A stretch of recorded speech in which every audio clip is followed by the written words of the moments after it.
pwedeng sabihin nyo to sa kanya? Ang puso ko'y nahihirapan na. Yes. Tama kayo ni Tikita. Hotel nga to at hindi to palasyo. Dahil nga madaling araw na kami nakarating sa binook naming hotel dito sa Macau. 1 AM na kami nakapag-check-in. Pagodang person sa biyahe. Buti na lang, ganito kagandang room na binigay sa amin. Ay pak, bed pa lang, panglaban na sa hilika. At kompleto pa yan sila sa tubig. At meron din silang electric kettle para magkape, syempre. At ang toilet, tignan mo naman, parang dance studio ang atake. Pwede ka nang magbudot sa sobrang luwang.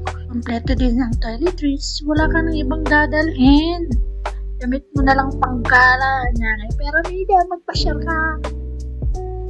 At dahil nga madaling araw na to, ito ang view sa oras na to. At talaga naman, pang 5-star hotel ang atake na ito. And yes, magti ang babaeng nito habang nakadungos sa magandang view natin. With full pack of blush on.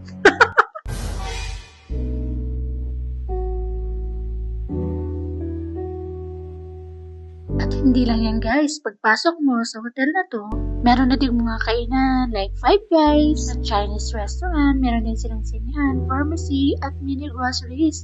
Free access ka pa sa gym. Go Brigat, go!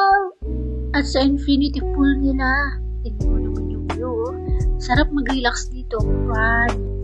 Ang ganda talaga dito guys, ramdam mo at masasabi mo talaga they have excellent service, top-notch facilities, and amenities. At hindi matatapos ang bakasyon mo kung hindi ka mamamasyal. Ang kinaganda ng Hotel Yuhu, walking distance lang ang mga pasyalan like Casino Lisboa at Grand Lisboa. Malalakad mo lang din ang San Malo at mga iba pa at saka yung Broken Church. At dito na rin mismo makakabili ng pampasalubong para sa family nyo. Kaya tingnan nyo naman guys, sobrang daming nag-check-in araw-araw. Napaka-the best naman talaga ang Yuhu Treasure Island. Kaya ano bang ginagawa mo?